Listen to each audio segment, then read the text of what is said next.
O processo administrativo disciplinar, por mais bobinho que possa ser a acusação que está sendo apurada, representa um alto risco para o servidor público. Afinal de contas, é através do PAD que a administração pública tem o poder de acabar com a estabilidade do servidor público. E depois de vários anos trabalhando nesse tema, com centenas e centenas de PADs, eu posso falar de forma categórica que a diferença entre quem é demitido da administração pública e quem não é está na qualidade da sua defesa. E eu chamo a atenção para isso porque é muito comum chegar aqui no escritório servidores que negligenciaram o risco de um PAD, confiando naquela estabilidade que é uma garantia constitucional e de fato muito sólida, mas confiando nessa estabilidade, tão somente nela, esses servidores não fizeram a devida defesa durante o procedimento disciplinar. E muitos ainda me falaram o seguinte: doutor, eu pensava que se acontecesse alguma coisa era só acionar o judiciário. Só que isso é um grande erro, porque o juiz, a figura do poder judiciário, quando a gente fala de processo administrativo disciplinar, ela se limita ao controle de legalidade do ato administrativo. Não pode o juiz, de forma alguma, substituir a comissão de PAD. O juiz, quando chega um processo disciplinar, uma pena de demissão para ele, a única coisa que a lei permite é uma atenção em relação aos quesitos legais. Foi cumprido os requisitos previstos na lei? Foi dada a oportunidade do servidor se defender? A pena é proporcional? E a partir dali, o juiz, verificando que tudo foi cumprido na via administrativa, ele mantém a decisão da administração pública, que por vezes pode ser injusta. Cada vez mais está ocorrendo PADs de cunho persecutório que acabam em penas de demissão e demissões irregulares, ilegais. E que se o servidor não faz a estratégia correta de defesa, ele não consegue reverter isso no judiciário. Por isso que eu separei, anotei aqui, 5 direitos que todo servidor tem e deve exercê-los durante o processo administrativo disciplinar. Se você exerce muito bem esses direitos durante o PAD, você reduz as chances de ser punido injustamente, e ainda que a comissão de PAD aplique a pena de demissão injusta, lá no judiciário fica muito mais fácil de você conseguir uma anulação e, consequentemente, ser reintegrado ao seu processo. Bom, e o primeiro direito, o direito constitucional e basilar de qualquer defesa de PAD, é o direito ao contraditório e à ampla defesa. E aqui eu não vou entrar em jargões jurídicos e explicações doutrinárias, nada disso. Eu vou resumir para que você entenda que tudo que está sendo imputado num processo administrativo disciplinar, se estão te acusando, se estão falando isso, se vão arrolar testemunhas, tudo isso você tem o direito à ampla defesa, você tem direito a fazer o seu contraditório. A administração ela vai trazer os elementos que ela entenda pertinente para a apuração e você tem total direito de se defender. É uma prerrogativa constitucional que, se não for obedecida pela administração, você pode impetrar um mandado de segurança e suspender o seu processo administrativo disciplinar. O segundo direito, que eu acho importantíssimo, talvez até mais importante que os outros, não que os outros não tenham sua relevância, é o direito à imparcialidade da comissão. Infelizmente, nós temos um cenário na administração pública que, por vezes, acaba em perseguições. E quando tem uma chefia que por si só já tem algum tipo de relacionamento, tem muitos subordinados ali, consegue articular pessoas, pode ser que aconteça de uma comissão ser criada de forma estratégica para punir aquele servidor. Então, o servidor que estiver respondendo a um PAD e sabe que esse PAD é fruto de uma perseguição, de uma desavença com a chefia e que os membros daquele PAD são amigos ou subordinados ou têm um relacionamento estreito com a chefia com a qual ele teve essa desavença, ele pode e deve pedir a substituição daquela comissão. E se o pedido administrativo não for acatado, ele deve acionar imediatamente o judiciário, mostrando ao juiz o quê? Excelência, essa comissão de PAD que vai fazer o meu procedimento disciplinar não é isenta, não é imparcial. Eu já tenho uma condenação pré-definida, eu posso trazer todos os elementos de prova, eu posso fazer a melhor defesa do mundo, que ainda assim eu serei demitido.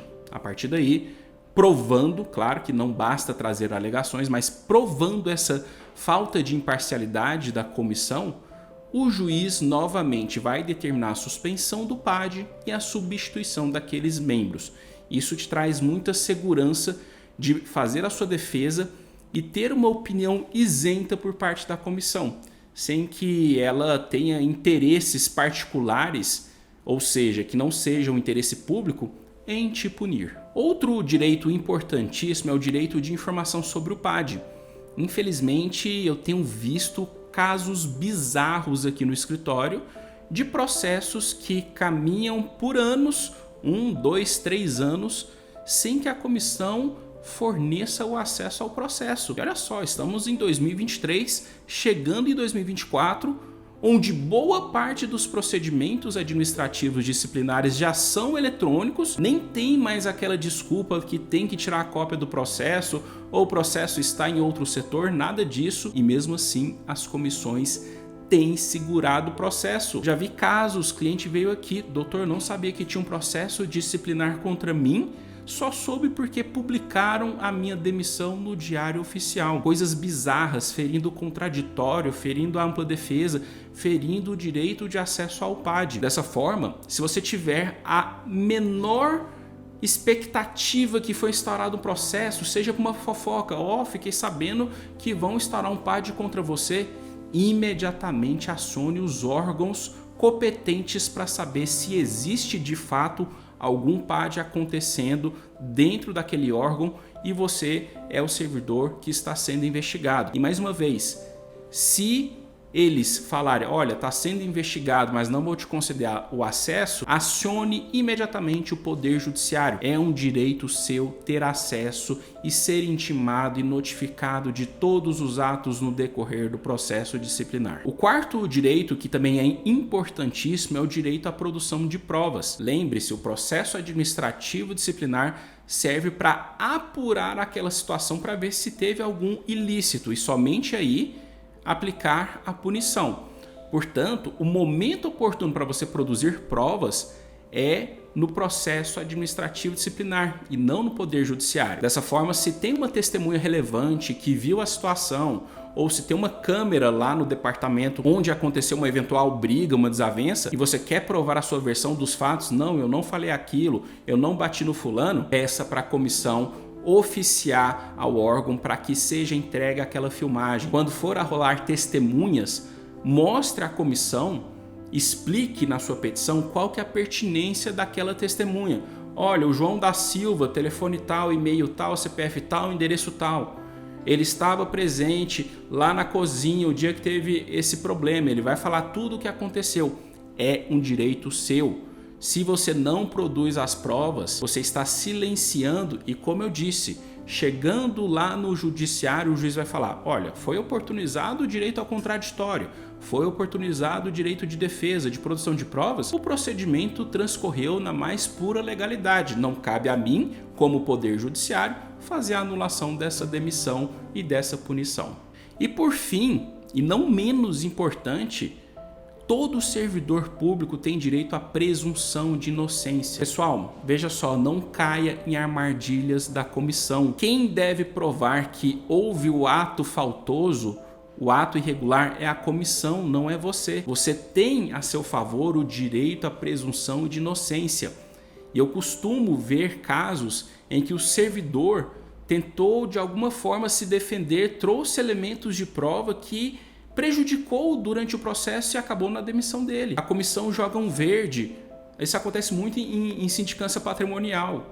O servidor, às vezes, ele tem uma outra renda, ele faz ali, dá aulas, alguma coisa nesse sentido e começa a ganhar muito dinheiro com a aula, mas está tudo declarado, tudo bonitinho, só que a comissão começa a pedir documentos de 10 anos atrás, 15 anos atrás, e com aquela ameaça, aquele tom ruim da gente ler. Olha, se você não entregar, a gente vai presumir que houve um enriquecimento ilícito. Não, pessoal. presunção de inocência. O ônus da prova sempre será, sempre, anote isso, da administração pública. Quem deve comprovar que você está irregular, que você fez algum ilícito, que você cometeu alguma falta, é o poder público. Não é você que tem que trazer esses elementos de prova, ok? Pessoal, como eu disse, o PAD ele é um instrumento capaz de acabar com a estabilidade de qualquer servidor público. Não importa se você tem 3 anos de serviço público, 5 anos de serviço público ou 30 anos de serviço público. O PAD ele traz um risco para a sua segurança e para a sua carreira. Por isso, não sejam negligentes.